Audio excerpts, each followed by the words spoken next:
Price the lord. ಇಂದಿನ ವಾಚನದ ಧ್ಯಾನಕ್ಕೆ ತಮಗೆಲ್ಲರಿಗೂ ಸ್ವಾಗತ.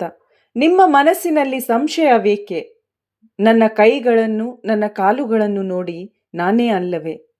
ಇಂದಿನ ಶುಭ ಸಂದೇಶದಲ್ಲಿ ಪುನರುತ್ಥಾನರಾದ ಯೇಸು ಕ್ರಿಸ್ತರು ಶಿಷ್ಯರಿಗೆ ದಿವ್ಯ ದರ್ಶನವನ್ನು ಕೊಟ್ಟು ಅವರಲ್ಲಿರುವ ಸಂಶಯವನ್ನು, ಕಳವಳವನ್ನು ತಮ್ಮ ಪ್ರಸನ್ನತೆಯಿಂದ, ವಾಕ್ಯದ ಬೆಳಕಿನಿಂದ ದೂರ ಮಾಡೋದನ್ನು ನಾವು ಕಾಣ್ತೇವೆ. ಯೇಸು ಕ್ರಿಸ್ತರು ತಂದೆಯ ಮಹಿಮಾ ಶಕ್ತಿಯಿಂದ ಪುನರುತ್ಥಾನರಾದರು. ಇದೊಂದು ಕಾಲ್ಪನಿಕ ಘಟನೆಯಲ್ಲ, ನೈಜವಾದ ಘಟನೆಯಾಗಿದೆ, ಸತ್ಯವಾಗಿದೆ.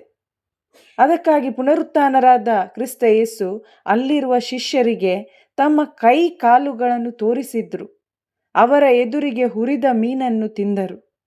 ಆದ್ದರಿಂದ ಯೇಸು ಕ್ರಿಸ್ತರ ಪುನರುತ್ಥಾನ ಒಂದು ಕಾಲ್ಪನಿಕ ಕಥೆಯಲ್ಲ, ಬದಲಾಗಿ ಸತ್ಯವಾದ ಘಟನೆಯಾಗಿದೆ ಎಂದು ಎಲ್ಲರಿವತ್ತು ನಾವು ನಂಬಿಕೆ ಇಡಬೇಕು.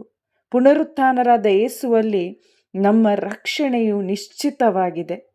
ಯಾಕಂತೇಳಿದರೆ ರೋಮನರಿಗೆ 5:25 ಹೇಳುವಂತೆ, ನಮ್ಮ ಪಾಪಗಳ ನಿಮಿತ್ತ ಯೇಸುವನ್ನು ಮರಣಕ್ಕೆ ಗುರಿಪಡಿಸಲಾಯಿತು, ನಮ್ಮನ್ನು ದೇವರೊಡನೆ ಸತ್ಸಂಬಂಧದಲ್ಲಿ ಇರಿಸೋದಕ್ಕಾಗಿ ಅವರು ಪುನರುತ್ಥಾನರಾದರು. ಯೇಸು ಕ್ರಿಸ್ತರಲ್ಲಿ ನಮ್ಮ ಪಾಪಗಳು ಕ್ಷಮಿಸಲ್ಪಡುತ್ತೆ, ದೇವರ ಮುಂದೆ ನಾವು ನೀತೀಕರಿಸಲ್ಪಡುತ್ತೇವೆ. ಯೇಸುವಿನ ಪುನರುತ್ಥಾನ ನಮ್ಮೆಲ್ಲರಿಗೂ ಹೊಸ ಜೀವನವನ್ನು ಕೊಡುತ್ತೆ ಮಾತ್ರವಲ್ಲ, ಆ ಮಾರ್ಗದಲ್ಲಿ ಬದುಕಲು ಪವಿತ್ರಾತ್ಮ ಶಕ್ತಿಯನ್ನು ತುಂಬಿಸುತ್ತೆ. ನಮ್ಮ ಈ ಜೀವನ ಮರಣದಲ್ಲಿ ಅಂತ್ಯವಾಗಲ್ಲ, ಬದಲಾಗಿ ಪುನರುತ್ಥಾನರಾದ ಯೇಸು ಕ್ರಿಸ್ತರಲ್ಲಿ ವಿಶ್ವಾಸ ಇಟ್ಟ ನಮಗೆ ನಿತ್ಯ ಜೀವದ ನಿರೀಕ್ಷೆ ಇದೆ. ಪ್ರಿಯರೇ, ನಮಗಿಂದು ನೈಜ ನಂಬಿಕೆ, ನಿರೀಕ್ಷೆ ಇರಬೇಕು. ದೇವರ ವಾಕ್ಯದ ಅರಿವು, ಅಂದರೆ ಸತ್ಯ ಶುಭ ಸಂದೇಶ ನಾವು ಆಲಿಸುವಾಗ ನಮ್ಮಲ್ಲಿ ನೈಜ ನಂಬಿಕೆ, ನಿರೀಕ್ಷೆ ಬರುತ್ತೆ ಮತ್ತು ನಾವು ನಂಬಿಕೆ, ನಿರೀಕ್ಷೆಯಲ್ಲಿ ದೃಢವಾಗಿ ನಿಲ್ಲುತ್ತೇವೆ.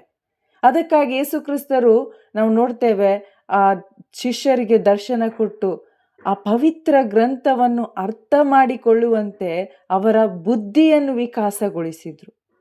ಹೌದು, ಇವತ್ತು ನಾವು ಕೂಡ ಯಾವುದೋ ನಂಬಿಕೆ, ನಿರೀಕ್ಷೆ ಅಲ್ಲ, ಪವಿತ್ರ ಗ್ರಂಥ, ದೇವರ ವಾಕ್ಯದ ಮುಖಾಂತರ ನಮಗೆ ನಂಬಿಕೆ, ನಿರೀಕ್ಷೆ ಬರಬೇಕು. ಆ ಶುಭ ಸಂದೇಶದ ಮುಖಾಂತರ ನಂಬಿಕೆ, ನಿರೀಕ್ಷೆ ನಮ್ಮಲ್ಲಿ ಅಧಿಕವಾಗಬೇಕು. ಶಿಷ್ಯರ ಆ ಮನಸ್ಸನ್ನು ವಿಕಾಸಗೊಳಿಸಿದ ಯೇಸು ಇವತ್ತು ಅವರನ್ನು ನಾವು ಅವಲಂಬಿಸಬೇಕು, ಅವರಲ್ಲಿ ಪ್ರಾರ್ಥಿಸಬೇಕು. ದೇವರೇ, ನನ್ನ ಆತ್ಮಿಕ ಅಂಧತ್ವವನ್ನು ದೂರ ಮಾಡಿರಿ, ನನಗೂ ದೇವರ ವಾಕ್ಯ ಅರ್ಥೈಸುವಂತೆ ನನಗೆ ನಿಮ್ಮ ಜ್ಞಾನ ವಿವೇಚನೆಯ ಆತ್ಮದಿಂದ ತುಂಬಿಸಿರಿ, ನನ್ನ ಮನೋನೇತ್ರಗಳನ್ನು ತೆರೆಯಿರಿ ಅಂತೇಳಿ ನಾವು ಅವರನ್ನು ಅವಲಂಬಿಸುವಾಗ ಖಂಡಿತವಾಗಿಯೂ ಪುನರುತ್ಥಾನರಾದ ಯೇಸು ಕ್ರಿಸ್ತರ ಶುಭ ಸಂದೇಶದ ಮಹಿಮೆ ನಮ್ಮಲ್ಲೂ ಬೆಳಗುತ್ತದೆ.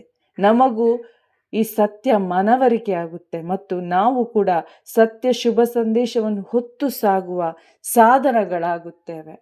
ಆಮೇನ್. Praise the lord.